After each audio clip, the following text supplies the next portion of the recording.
still these things are not tied to earth. He does not need this earth to know beauty. He does not need this world to know wisdom. He does not require this physical planet on which to stand, nor does he need any of the things which belong to it. For strangely, all things necessary are in himself, and always have been. And in himself is the comradeship and companionship of the eternal.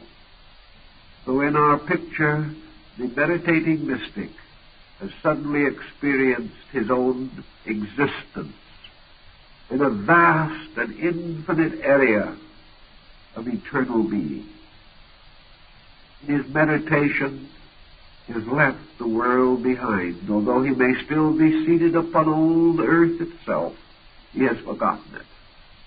He looks out with a clarified vision and beholds only the stars and space and himself.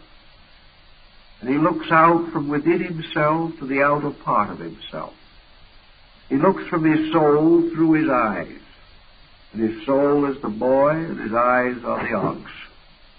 They are still two beings, but they have become much closer.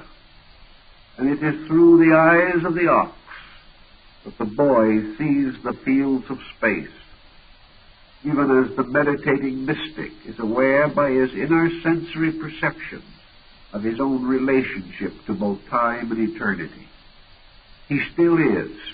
He still experiences the strange, fleeting sense of selfness.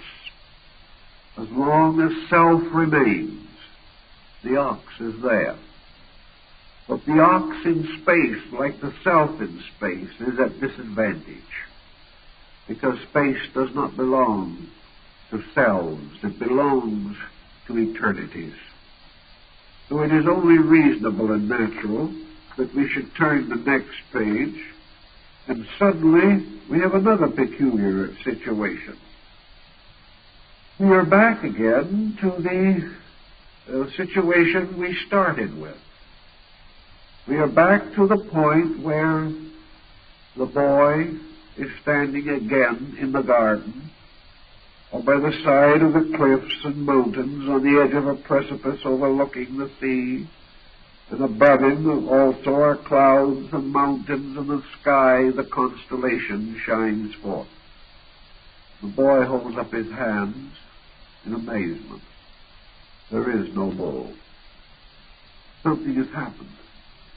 This very ethereal bull that was floating around on the clouds has now vanished utterly. And in this vanishment of the bull, in the ancient concept of the mystic meditation, the individual has simply extinguished the sense of separateness between its own nature and every other nature in space. And as the Swami Vivekananda tells us in his work on Raja Yoga, there is suddenly only one. And if we want to say that from one perspective to another, we can say this one is myself. Or we can also, with equal propriety, say this one is something else, everything else. But if the one is self, then everything is part of self. If the one is the something else, then I am part of something else, because there can only be one. And it is either I or not I. If it is I include all. If it is not I, then I am included in all. And the boy holds up his hands in astonishment. The whole mystery of duality has vanished in the Pythagorean monad. And here it is hard to know what really happened to the ox. Whether the boy has transmuted the ox into himself, whether he has cast aside the instrumentality of the sensory perception, whether they have been absorbed back into the spirit from which they came, whether man now experiences with new faculties that are no longer individualized or personified, but have an enduring existence in a universal condition. And in any event, man reaches what might be termed in Buddhism the Bodhisattva experience. He comes very close now to the portals of the Supreme Mystery. He has observed one by one everything vanishing away. Each step of the path, something that was dark has become lighter. Something that has become lighter has become fainter. Until at last, there's nothing really left but a point of consciousness. It is as though a person was passing slowly into sleep. The last memory was this strange sense of existence. No longer where we exist or how we exist or what moves or motivates our existence, but just this one fleeting realization that we must exist. Because without this existence, we could not know that our existence was slipping away. So there is this mysterious movement in which nothing remains of the elaborate complex of self, of person, of things, of emotions, of appetites, of desires, of ambitions, of hopes and fears and resolutions. Now there is nothing remaining of these things except a kind of conscious watcher, a beholder of things that can behold everything but itself, but has reached that point in which there is no longer anything to behold. And we come to the very edge of our supreme problem. Namely, if there is no illusion in man, if there is no further retention of worldliness, if there is no link between the individual and the corporeality which he has left behind, then is it not true that in meditation the world fades out? That all these things have a ceasing because they no longer are needed, and that which is not necessary does not endure. So the boy, to his astonishment, sees the whole elaborate pageantry of his own nature evaporate. He sees his memory and his mind and his thoughts and his feelings all fading away.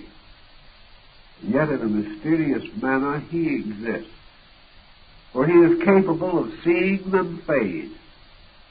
He is capable of surviving the loss of the bull, which means that the individual life, the consciousness in man, is capable of surviving the death of the mind. And this is one of the great points in Zen philosophy.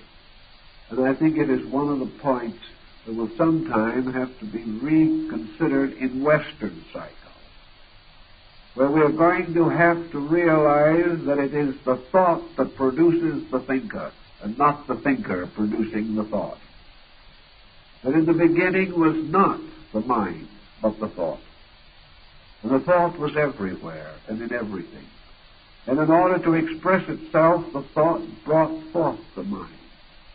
And the mind became the instrument, and thought and soul the mind.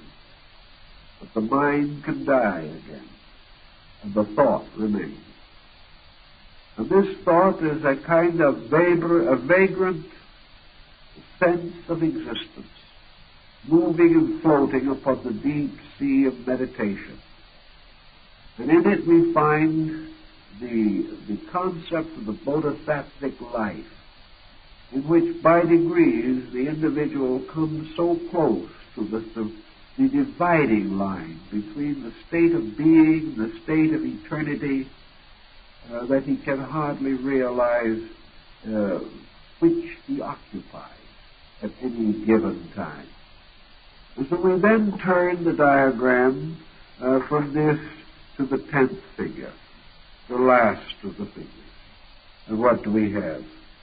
The boy is gone. The ox is gone. The trees are gone. And all that remains is the Zen Taoist symbol of eternity, the circle. This is the circle that a good Zen priest can draw with one stroke of the brush, and it will be perfect. A perfect circle drawn freehand. But in this circle is the end of the mystery, either for Taoism or for Zen. For now there is nothing that remains except the infinite mystery itself. The mystery of the Samadhi, the mystery of the Mahaparinirvana, the mystery of the dying out of all the fires of existence, the end of suffering, the end of the long road that leads to the end of suffering. There is no longer the shepherd or the ox. There is no longer that which causes pain or that which experiences pain. There is no longer the thought flying out like a bird seeking a place to land. There is no longer any land. There is no longer anything except the infinite expanse of the inevitable itself. And this, as the Buddhist says, the drop of water has returned to the infinite ocean. All separateness has ceased. All condition as we know it has ceased. And if you wish to know the incredible profundity of this mystery, you only have to remember that it happens to you every night when you go to sleep. Suddenly, you are not. And yet, not having an existence, you are never aware completely or totally of the end of an existence. And suddenly, in the morning, you awaken again, out of not existence into existence again. And you pick up the threads and strands of life, and you go on. And each little day we live is rounded by a sleep. And all of us can sometimes wonder where the dream really is. Whether man is dreaming of strange things or whether strange things are dreaming of man. We do not know, but we depend upon certain orientations to clarify. There are examples known in which dream life and active life have been so closely interrelated that it has been impossible for the individual to tell which was the dream and which the reality. This is part of our problem.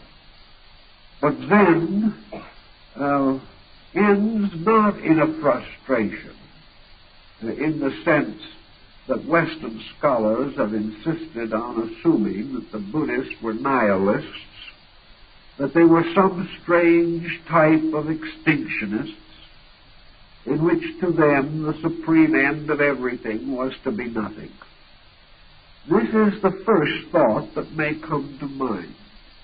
The idea that the only way you can escape from pain is to die. The only way you can escape from your mind is for the mind to die, or for you to die and leave the mind behind. This is not really the substance of the matter at all, however. For there is a great deal more to this Buddhist philosophy than extinction. We have extinguished the man, and we have extinguished the ox. The world is gone, and nothing but the circle remains. And the circle is reality. So how shall we estimate the nature of reality? Have we right to say how deep it is, or how wide? Have we any way of estimating what is locked within it? Do we know what potentials may emerge from it? We have the experience here of beholding an unknown, or coming into the presence of a mystery. Perhaps one may